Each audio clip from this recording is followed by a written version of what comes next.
আমি তুষারকান্তি প্রধান, contemporary artist.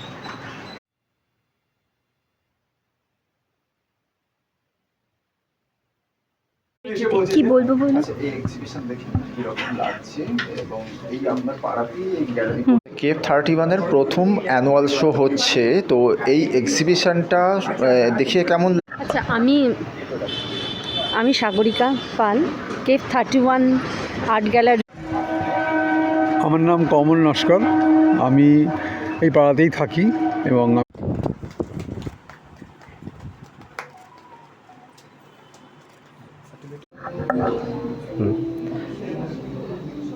Cape 31-এর এই অ্যানুয়াল এক্সিবিশন